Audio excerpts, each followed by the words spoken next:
Hey, hi. Uh, do you want to run BPO at your home and earn in dollar? Kuire ise tutorial thagatabo. Laipak irang sida adubu laipak irang su sarup yagadabani aduga loina na paisa tanbagi likun su khangmi nagadabani haibagi wakalonda ngasi su paisa tanpam anauba amaga loina na lakchere ehak pukramam suresh singh video sida genuine oiba BPO job lopam website khara uchage so ahan bada ikoina BPO haisi karino. It is business process outsourcing. Haidi company amana atopa third party amada company gi some section of work any form of work outsource to thopadubu tau haidna sinabadubu BPO kawi in short mase foreign countries like USA, UK, Canada, Australia gumba sakhat palai pakna India gumba currency pikpa currency name moi compare tawda singba state singda sorry country singda outsource to thoe thabak se aduna outsource to thorpa thabak singdo makhan mapan thokna khaidok pa yai apoi yam samna harabada number 1 da back office BPO masigi BPO makhan asidana customer amaga interact tawdana wari batai sanadana apoi outsource thabak to wi mathok ta daba koi haidi company adugi administration run to gumba information technology adagi human resources payroll and accounting gumba moise koigi work singba thabuk work tawse mase koigi back office BPO kawe aduga number 2 dana front office BPO masigi makhan asidana koi customer support oina work tawba such as technical assistance customer service and sales. Some companies outsource front office operations to third-party vendors that can provide specialized support. For example, in Hyderabad, many businesses have a contract with call centers for front office BPO services. Inbound boire, outbound boire, blended boire, moise koigi BPO gi some section amane panda BPO call center da thabak to biramba amadi tawriba koigi nuksiraba ichinau singabadi hena khangbiramgadi aina explain tawise international call center adagi international BPO gi staff singse koigi company na cap moi pick and drop tawi aduga koigi break time da koi meal amazu free da fee ko aduga salary su higher than salesman mall da walk to koigi salesman singdagi su salary hele ko masik maram di khoi ki call center run tawi mapu do commission do dollar da phange aduga khoi gumba staff singdana khoi ki Indian rupees da salary piba khoi ki staff singdugi experience ki matungina target lei ko moi ki 1 SPT 2 SPT 3 SPT kai aidi 1 sales per day 2 sales per day 3 sales per day haidana magi experience matung target pi matung tolop sayab ko aduga number 3 dana offshore BPO, number 4 near shore BPO, and number 5 onshore BPO. In details sa Hyderabad ko mase. Number 6 na knowledge process outsourcing in sort of KPO habdo masisu specific type of BPO amani KPO asida tawribasina education insurance adagi content creations web design product development and healthcare asina chingba specialized in advanced skill da work to aduga sabendana legal process outsourcing LPO haidana LPO legal processing outsourcing asina is a specialization within KPO gi manung amani ko masijo it refers to the process of outsourcing legal activities to another organizations who can perform various tasks such as drafting contract performing legal research and providing litigation support. Aduga number 8 asidana research process outsourcing RPO haidana. RPO is another sub-specialty of KPO. RPO firm may offers various services to companies such as market research, data analysis, and investment research. Company in the investment and pharmaceutical industries often use RPO. Aduga aroibadana koigi number 9 da IT enabled services in short ITES.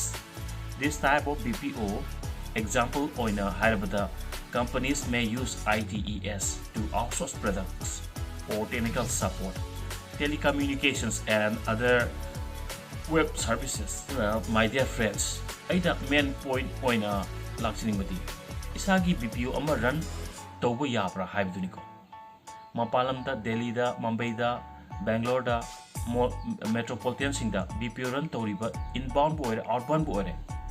moi singdo BPO gi contract lawphom khangba adugine aduga aikoina lawphom khangdabanina staff oina amadi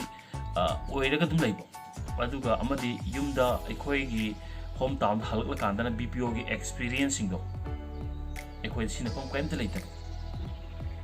mase mioi pungna mopuna teko mioi koi gum hai tare ko mi khara badi koi yumda halaga koi gi UK process story ko Canada process story ko sikse adum ai sum khangba lei ko adum mase moi si kai no have the BPO gi koi company the contract adi contact kai tang mi have do genuine company do contact to khangba ni ko aduna video sida genuine website kar pijam ge mase antang han tawri view ko ai am details we di have ke no da san hen khangbi gini at the number 1 the indeed.com have some view ko indeed.com. Number 2 the Fivers, freelancers, upwork.com, remote.com, flexjob.com, etc. Masi kyam like re ko du ko aina details na yam high daga 6 website kanang pisa gi masi genuine ni ko masi work to we are mane aduga koi gi myam sig magta ama koi gi review tong seb ko fare ama di ens ko flexjob yengas.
Yung masi BBB